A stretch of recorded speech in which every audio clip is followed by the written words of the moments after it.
Vamos a hablar un poco hoy de lo que es la enseñanza de las ciencias naturales por indagación. En el libro de Melina Furman, ella hace la analogía de la educación o de la enseñanza de las ciencias naturales con una moneda. Propone que la moneda tiene dos caras y esas caras son inseparables. Así tiene que ser la enseñanza de las ciencias naturales, con dos caras. Una que es el proceso, y otra cara, que es el producto. Los objetivos de aprendizaje de una y otra son diferentes, pero no pueden ir en forma separada, ¿sí? Como producto entendemos los conceptos de las disciplinas científicas. En este caso particular, en ciencias naturales, vamos a trabajar conceptos de biología, astronomía, de física, de química y de geología. Y la ciencia como un proceso son las capacidades científicas que el docente va a buscar promover en sus estudiantes, en este caso en los niños de nivel inicial. Es decir, que ambas cosas tienen que ir juntas. No puedo enseñar un contenido si no promociono o no ejercito o no promuevo el desarrollo de alguna capacidad científica.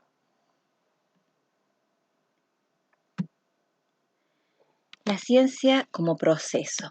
Acá vamos a analizar un poquito cuáles son las capacidades científicas o esas capacidades de pensamiento que podemos trabajar desde el nivel inicial.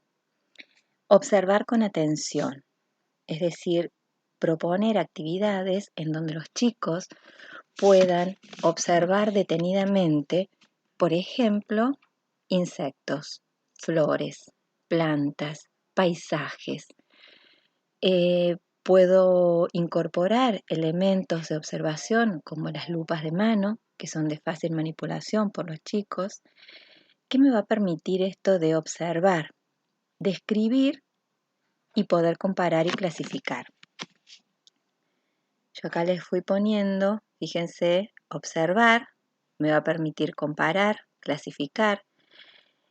Tengo que promover la formulación de preguntas investigables. Ya vamos a ver cuáles son esas preguntas y tenemos una unidad específica para trabajar preguntas investigables. Tengo que promover que los chicos propongan hipótesis o que predigan qué es lo que ellos suponen que va a suceder cuando estamos haciendo alguna experiencia, planificar esas experiencias, recoger e interpretar nuevas observaciones, es decir, quizás a partir de alguna actividad concreta que hayamos presentado, surgen preguntas nuevas que me van a permitir avanzar y hacer otras observaciones que a lo mejor en el momento no tenía pensadas, sacar conclusiones, que los chicos puedan proponer explicaciones, buscar información en otras fuentes, analizarla y también que hacer el ejercicio de debatir las ideas y de poder comunicarlas. Acá dicen diferentes formatos. Generalmente en el nivel inicial vamos a utilizar la oralidad, es decir, que los chicos nos cuenten qué es lo que hicieron, qué es lo que aprendieron, qué observaron, o otra forma de registro puede ser también mediante un dibujo. Acá vamos a detenernos un poquito en la observación. Observar significa mirar con atención, ¿sí? Es decir, es mirar, no es ver solamente, ¿sí? Sino mirar con un objetivo determinado. Eso nos va a permitir describir, es decir, si yo observo un objeto, si observo un insecto, puedo decir cómo es ese insecto, qué características tiene, cómo son sus patas, cómo es su cuerpo, cómo es su color. Eso me va a permitir comparar este insecto que estoy observando con otro. Por ejemplo, si ustedes están observando una hormiga, puedo llegar a hacer una descripción detallada de esa hormiga y la puedo comparar con una mariposa, que también es un insecto, pero además de tener ambos cosas en comunes por ser insectos, también presentan diferencias, porque uno es una hormiga y el otro insecto es una mariposa. Y también puedo clasificarlos utilizando algunos criterios. En este caso yo podría utilizar como criterio presencia de alas. Entonces podría clasificar a la mariposa por un lado y a las hormigas por el otro. Si tuviera más insectos, bueno, podría a lo mejor agruparlos teniendo en cuenta otras características. Para la clasificación uno define lo que nosotros llamamos criterios. Esos criterios pueden ser el tamaño, el color, la textura.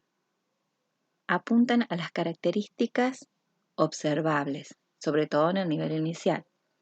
Les dejo ahí un pequeño ejercicio para que lo hagan y me gustaría que, al menos por mail, si tienen un tiempito, me envíen la descripción del objeto que ustedes hayan elegido y de la clasificación que hicieron. Con tiempo, tranquilas, no es para mañana. Formular preguntas investigables. Este es otro tema sumamente importante. Uno debe tratar de formular preguntas que empiecen con el qué te parece, cómo te parece que es este insecto. Tratar de no formular preguntas en donde la respuesta está incluida en la pregunta. ¿Esto es un insecto? Y la respuesta va a ser sí, no. ¿Conocen alguna planta? La respuesta ¿cuál es? Sí, no. Esas respuestas esas preguntas son preguntas cerradas que no nos habilitan seguir dialogando con el niño. Entonces tenemos que tratar de formular preguntas con el cómo, con el qué.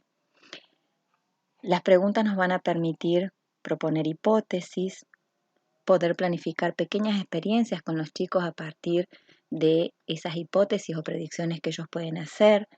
Podemos hacer una pequeña recopilación de datos y con esos datos vamos a obtener una conclusión y vamos a poder explicar algo, es decir, vamos a poder dar respuesta a esa pregunta inicial que nos hicimos. Pueden debatir entre ellos. El debate es algo que está permitido tanto en el momento de observar, en el momento de comparar, en el momento de pensar una hipótesis. Es importantísimo que los chicos realicen un intercambio de ideas, ¿sí?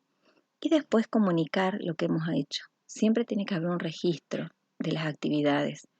Puede ser, como ya les dije, de forma oral o puede ser mediante un dibujo. Ahora vamos a ver la ciencia como producto. Ustedes ya leyeron el NAP, ya leyeron los diseños curriculares. Acá yo les hice una transcripción y les fui señalando con flechitas específicamente en el NAP. ¿Sí? Acá dice el reconocimiento de que los objetos están constituidos. Bueno, yo subrayé objetos. ¿Cuáles pueden ser esos objetos? Siempre vamos a elegir objetos más conocidos por los chicos. Una mesa, un vaso, una hoja de papel. Diferentes materiales. ¿Cuáles son esos materiales? Los materiales pueden ser papel, pueden ser madera, pueden ser metal, pueden ser plástico, nosotros mal llamado plástico porque plástico sería una propiedad, pero bueno, está permitido, plástico. Y después yo subrayé características. Esas características hacen referencia a las propiedades de los materiales. Yo les di un anexo con las propiedades. ¿Cuáles pueden ser esas propiedades? La flexibilidad, la elasticidad, puede haber propiedades magnéticas, puede haber propiedades de materiales que conducen el calor, puede haber propiedades de materiales que conducen los sonidos. Hay muchas propiedades que uno puede trabajar, ¿sí? Dejan pasar la luz, no dejan pasar la luz, lo que llamamos propiedades ópticas. Después hace referencia a dependiendo de cuáles son esos materiales, para qué los podemos utilizar, ¿sí? Es decir, si yo sé que hay un material que tiene una propiedad de dejar atravesar la luz, entonces lo puedo utilizar para, por ejemplo, hacer una ventana. Que los materiales sufren distintos tipos de cambios. ¿Qué cambios pueden ser? Bueno, pueden ser algunas transformaciones. Pueden ser que los materiales, por ejemplo, se oxidan si yo los dejo a la intemperie, se pueden desteñir, ¿sí? Es decir, uno tiene que tratar de buscar algunos cambios que sufren esos materiales que sean sencillos de trabajar en la sala. Los fenómenos del ambiente. ¿Qué fenómenos puede haber en el ambiente? Pueden ser la lluvia, el granizo, lo que llamamos fenómenos atmosféricos, ¿sí? Pueden ser las estaciones del año, pueden ser las fases de la luna, pueden ser los cambios que ocurren en el cielo de día o en el cielo de noche. Después acá nos pide la diversidad de los seres vivos. Los dos únicos grupos de seres vivos que trabajamos en el nivel inicial son plantas y animales, que son los más familiares para los chicos. Y nos pide que nosotros expliquemos que hay una diversidad de seres vivos en cuanto a la relación de estructura y funciones. Bueno, ¿cuáles son las estructuras que poseen esos seres vivos y para qué sirven? Por ejemplo, las aletas que sirven para volar. Las aletas sirven para nadar, perdón. Las alas que sirven para volar. Y podemos tener distintos tipos de alas. Por ejemplo, las alas de los insectos, que son membranosas. Las alas de los pájaros, que están recubiertas de plumas. Las alas de los murciélagos, que están hechas de piel y están recubiertas de pelo. O sea, uno puede tomar muchos ejemplos.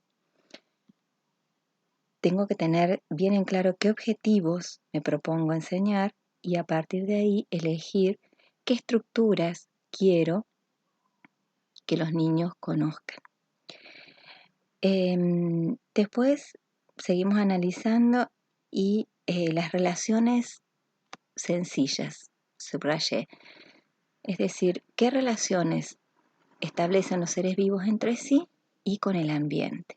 Pueden ser relaciones de alimentación, de refugio, de reproducción. Son muy amplias y yo puedo elegir una para trabajar y no necesariamente tengo que trabajar a todas. Después específicamente habla de la identificación de las partes del cuerpo. Las partes del cuerpo, vamos a buscar algunas que los niños no conozcan o no sean tan familiares.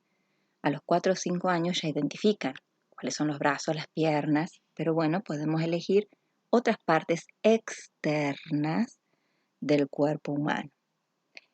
También hace referencia a los cambios que pueden sufrir. ¿Cuáles pueden ser esos cambios? Bueno, los cambios pueden ser en cuanto a la estatura, los cambios pueden ser de cuando puedo tomar periodos de tiempo de los niños.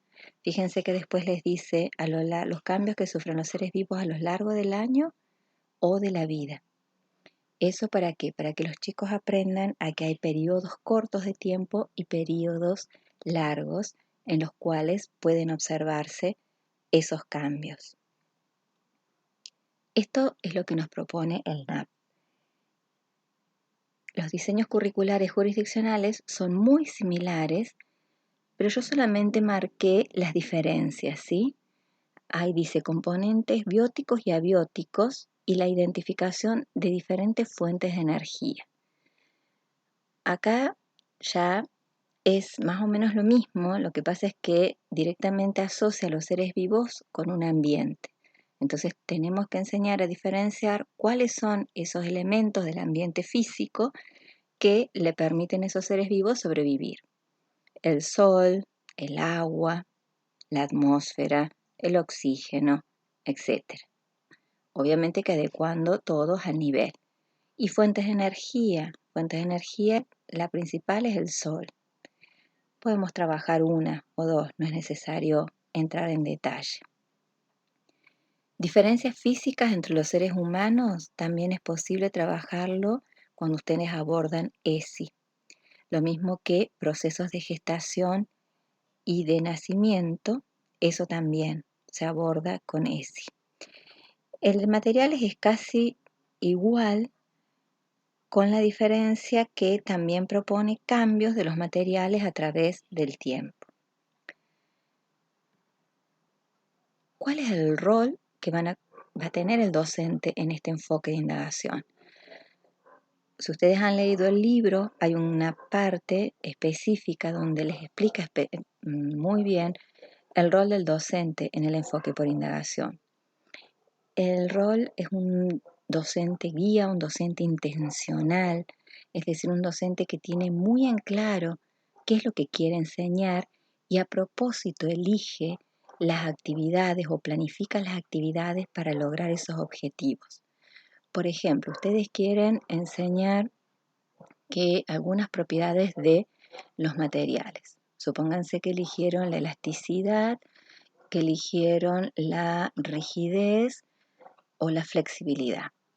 Entonces, a propósito, yo voy a elegir los materiales con los que voy a trabajar con los chicos o los materiales que voy a llevar a la sala, porque yo sé que quiero que comprueben que, por ejemplo, las banditas elásticas tienen elasticidad. ¿Por qué? Porque cuando les hago una fuerza, se estiran, cuando dejo de hacer una fuerza, vuelven a su longitud original.